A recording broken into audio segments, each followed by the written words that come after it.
Hello everyone, સ્વાગત છે તમારા બધાનું મારી કિચનમાં વિભૂતિસ કુકિંગ કોર્નરમાં. તો આજે આપણે બનાવીશું ડાયાબિટીસના દર્દીઓ માટે કાળા જાંબુના ઠળિયામાંથી પાવડર. જો તમે આવી રીતના બનાવશો તો ક્યારેય પણ આ પાવડરમાં ફૂગ નહીં ચડે અને તમે આખું વરસ માટે સ્ટોર કરી શકો છો. જો રેસીપી ગમતી હોય તો વિડીયોને લાઇક કરજો, તમારા ફ્રેન્ડ્સ એન્ડ ફેમિલીમાં શેર કરજો અને મારી ચેનલને હજી સુધી સબસ્ક્રાઈબ ના કરી હોય તો સબસ્ક્રાઈબ કરજો. ને આવી જ નવી નવી રેસીપી માટે બાજુમાં આવેલું બેલ આઇકન બટનને પ્રેસ કરજો, જેથી નવી નવી રેસીપીના નોટિફિકેશન તમારા સુધી મળી રહે. તો ચાલો રેસીપી બનાવવાનું શરૂ કરીએ. જનરલી આપણે જાંબુ ખાઈ અને એના ઠળિયા ફેંકી દેતા હોય છે, પણ જાંબુ ખાવાના ફાયદા છે, સાથે સાથે એના ઠળિયામાંથી બનતો પાવડર છે એ ડાયાબિટીસના દર્દીઓ માટે ખૂબ જ વરદાનદાયક છે અને એનો પાવડરનું સેવન કરવાથી જે ડાયાબિટીસને એને કંટ્રોલ કરે છે. તો આજે આપણે ઠળિયામાંથી મસ્ત એવો પાવડર બનાવીશું. હવે આ ઠળિયાને મેં સાફ કરી અને 2 થી 3 વાર પાણીને ધોઈ લીધા છે અને 2 થી 3 દિવસ માટે તડકામાં સૂકવી લીધા છે. અથવા તો ચોમાસાની સિઝન હોય અને તમારા શહેરમાં વરસાદ હોય તો આ ઠળિયાને તમે ઘરમાં પણ સુકાવી શકો છો. હવે અહીંયા 2 થી 3 દિવસ મેં ઠળિયાને સૂકવી લીધા છે. હવે એનો અધકચરો પાવડર કરવાનો છે. ખાસ એ વાતનું ધ્યાન રાખવાનું છે કે અત્યારે ફાઇન પાવડર નથી કરવાનો. હવે આવો અધકચરો પાવડર કરવાનો છે અને અંદરથી ઠળિયા છે એ લીલા હશે. હવે તમે જોઈ શકો છો આ પાવડર અધકચરો થઈ ગયો છે. હવે એને કોઈ પણ એક પોળી થાળી હોય અથવા તો કોટનના કાપડમાં ઘરમાં જ એને પંખા નીચે 2 દિવસ માટે સૂકવવાનું છે. અહીંયા તમારે તડકામાં આ કચરા પાવડરને સૂકવવાનું નથી. જો તમે તડકામાં સૂકવશો તો આ જાંબુનો ઠળિયાનો પાવડર છે એ કાળો થઈ જશે. એટલે ખાસ એ વાતનું ધ્યાન રાખજો. તમે જોઈ શકો છો 2 દિવસ પછી આવી રીતના આ પંખા નીચે જ મેં સૂકવેલો છે, તમે જોઈ શકો છો. અને જનરલી વરસાદની સિઝનમાં જ કાળા જાંબુ આવતા હોય છે. તો તમારા શહેરમાં વરસાદ હોય તો પણ તમે આ ઘરમાં જ સૂકવીને આ પાવડરને તમે આખા વર્ષ માટે સૂકવી શકો છો. હવે એનો ફાઇન પાવડર બનાવી લઈએ.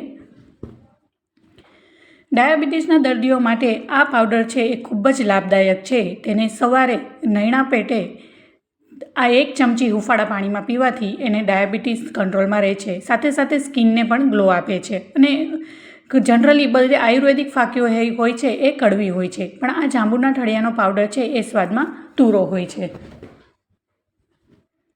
નાના બાળકો પણ આ પાવડર ખાઈ શકે છે. અને જ્યારે તમે આ ઠળિયાનો પાવડર બનાવતા હશો ત્યારે એનો સ્મેલ પણ એટલી જ સરસ આવે છે.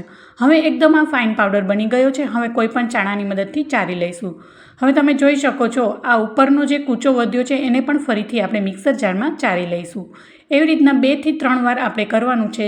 જ્યાં સુધી સારી રીતના પાવડર થાય ત્યાં સુધી આપણે એને ચારતા જવાનું અને પીસતા જવાનું છે. હવે તમે જોઈ શકો છો છેલ્લે 2 ચમચી જેટલો આટલો જાંબુના ઠળિયાનો કૂચો વધ્યો છે. હવે એને આપણે જવા દઈશું અને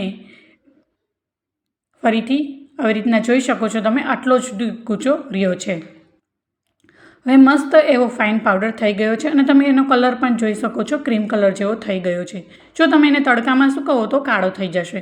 અને તમે આવી રીતના 2 સ્ટેપ ફોલો કરીને કરશો તો તમારા પાવડરમાં ફૂગ પણ ક્યારેય નહીં બને. ઘણીવાર જનરલી ઠળિયા સૂકવી ડાયરેક્ટલી જ પાવડર એનો બનાવી દેતા હોય છે, પણ એ પાવડર આખા વર્ષ સુધી સ્ટોર નહીં થઈ શકે અને એમાં ફૂગ થઈ જશે. જો આવી રીતના ઠળિયા ધોઈ અને તડકામાં સૂકવી અને ફરીથી અધકચરો પાવડર કરી અને પંખા નીચે સૂકવીને પછી પાવડર બનાવવાથી એ તમારો પાવડર છે એ આખા વર્ષ માટે સ્ટોર કરી શકશો અને એમાં ફૂગ પણ ક્યારેય નહીં થાય. હવે એકદમ સારો એવો પાવડર બની ગયો છે. હવે કોઈ પણ કાચની એરટાઇટ બરણી હોય તેમાં જ પેક કરવાનું, જેથી આખા વર્ષ સુધી તમે એને સ્ટોર કરી શકો છો. હવે અહીં મેં બરણીમાં ભરી લીધો છે.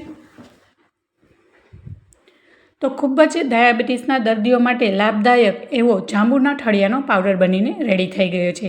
કેવી લાગી રેસીપી મને જરૂર જણાવજો. રેસીપીઓ ગમતી હોય તો વિડીયોને લાઇક કરજો, ફ્રેન્ડ્સ એન્ડ ફેમિલીમાં શેર કરજો અને મારી ચેનલને હજી સુધી સબસ્ક્રાઈબ ના કરી તો સબસ્ક્રાઈબ કરજો.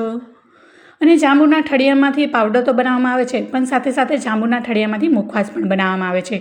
જો તમારે એની રેસીપી જોતી હોય મુખવાસની તો મને કોમેન્ટમાં જરૂર જણાવજો. એ પણ તમારી સાથે શેર કરીશ. Thank you for watching.